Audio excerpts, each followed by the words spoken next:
So audio's been around for ages, and it's proven itself powerful and adaptable over time. But why are we seeing a real renaissance in audio storytelling now? First of all, technology has opened up some new possibilities for the form. About every 10 years or so, there's been a big revolution in computing technology that's fundamentally changed how we live our lives. In 1977, computers were basically mainframe computers. They were big computers the size of a bookcase. They were used by researchers and engineers and businesses to process large amounts of data. Computers weren't something people had sitting around in their homes. But in 1987, that changed when desktop computers became a thing.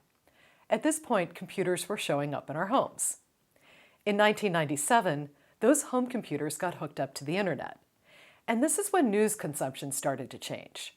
Journalism organizations started to create online content, and RSS feeds and RSS readers became a way to get content from a specific publisher or about a specific type of content. Then in 2007 came the mobile revolution. We all started walking around with devices in our pockets that were hooked up to the internet and then connected up to our ears with earbuds. RSS feeds became a way to subscribe to audio files. That was basically the beginning of podcasts. And then in 2017, the voice platforms became a thing. Alexa, Google, Siri, and other systems let us ask them to just do things, and they'd respond in words. These voice assistants became fairly common on kitchen counters and on tables near the dense sofa. It was these last two revolutions that have really given new life to audio storytelling: mobile phones and voice assistants.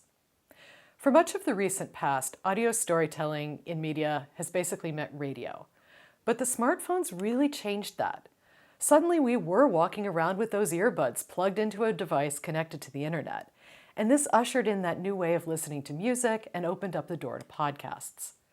This way of consuming audio became a huge business that newspapers, tech companies, and even Hollywood now have a hand in. It's become a big part of how many people relax with a story before bed and get up to date with the news in the morning. We'll dive deeper into podcasting in week 3 of this class. But the important thing to know for now is that it played a huge role in driving the audio renaissance that we're currently seeing. Then 10 years later, in 2017, when the voice assistants burst on the scene, now we could just talk and our voice assistant would do our bidding. Turn on the lights, start the news, tell you a joke, you could say something and actually get back a response. All of this may be a bit awkward for some of us older adults, but little kids are now having conversations with these devices. We're going to talk more about this during week 4, but the rise of voice assistants really does mark a fundamental shift in audio storytelling. That's because audio storytelling is often thought of as a lean-back media experience. You can listen and do other things: drive, exercise, cook, and so on while you listen. With audio stories, you engage your mind, and it's something you can consume while you do something else. But the interactive nature of the conversations people are now having with Alexa and Google and Siri has made it possible for audio to be more of a lean-forward experience in a world that's just become a lot more lean-forward. We expect so many experiences to be more immersive, more interactive, and this is the new avenue audio storytelling is poised to pursue. All of this has caused a really big shift in the journalism landscape. For the first few decades of my career, most journalists wrote for papers or magazines, and if you didn't do that, you probably did TV, or maybe documentaries. Audio storytelling was basically for radio, and it was kind of a niche sideline. But that's really changed.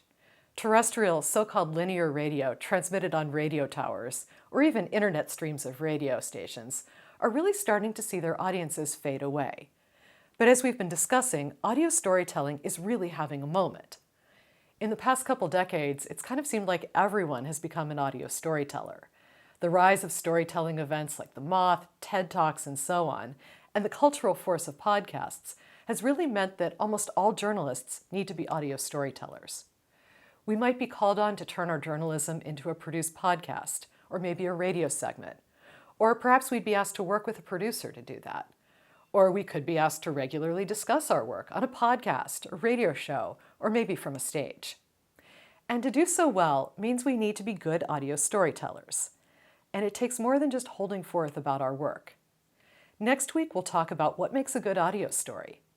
And definitely take some time to listen to my conversation with Julie Shapiro to learn more about why audio is so adaptable and so powerful.